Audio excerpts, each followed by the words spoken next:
No, I've never committed a sin. That is one of the things that I tell Christians, because based on what they call a sin, no, I've never committed a sin, because I don't believe in your book. I don't believe in your God. Your God doesn't exist. So therefore, since your God does not exist, then I cannot commit a sin as far as what you call a sin, because a sin is something that is against the will of your God. And since your God does not exist, then I can therefore not commit anything against that God's will. So therefore, I have not sinned.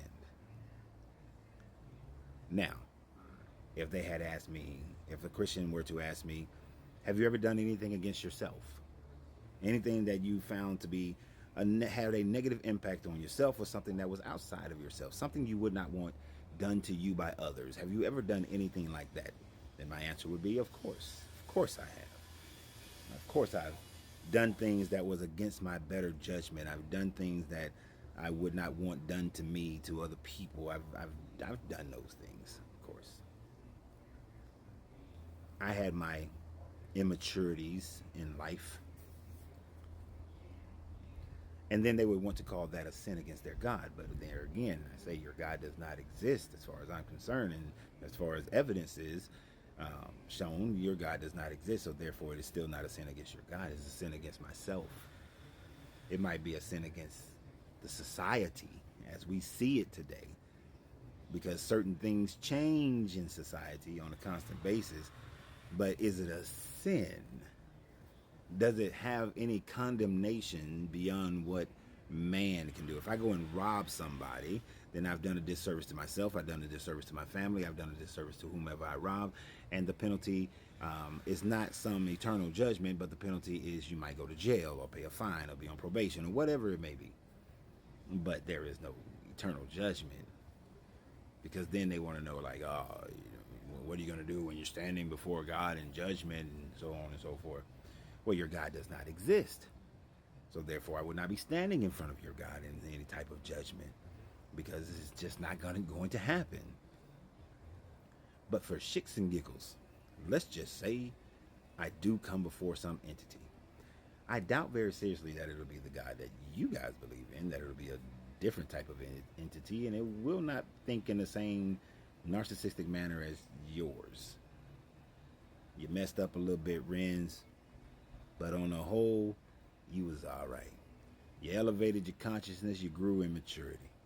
Come on in. Or what next life would you like to live? Some bullshit like that.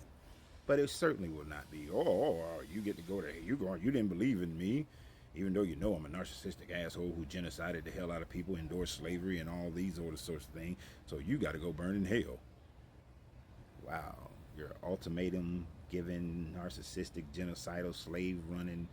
Yeah, I don't want to be with you. But let's be real, that none of that's going to happen. None of that. So you have no proof of any of that going to happen, and it won't happen. So I'm not concerned about it. I'm not worried about it. It enters my mind only for the sake of making these videos, or when I'm having a conversation with someone. But beyond that, I do not walk around in my daily life thinking, oh, I better not look at that woman, because if I look at that woman, then I got lust in my eyes, and then I've already committed adultery. What if she's not married? I can't commit adultery to a woman who is not married, right? No. And according to your book, if I'm married and she's not married, but I seek lust after her or have sex with her, then she becomes my wife as well.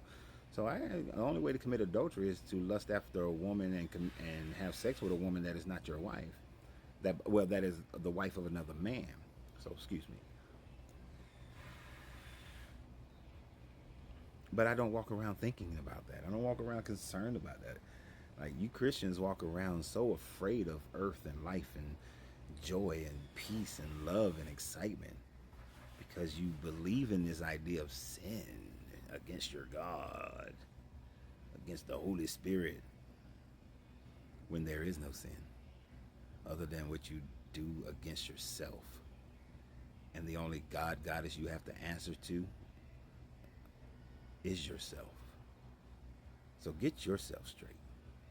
Live your life in the best way you possibly can, to be a help to mankind, to be a help to the energetic beings that you are, to better who you are in every aspect of life, to never do anything that you wouldn't want done to yourself or to any family member of yours or anyone that you love, and to truly understand what love is and to be it, to live it out. Just do that. And I guarantee whatever happens next will be far better than what the Christians offer. So always remember, you have to free yourself to be yourself because your greatness is non negotiable. Good journey, good vibrations.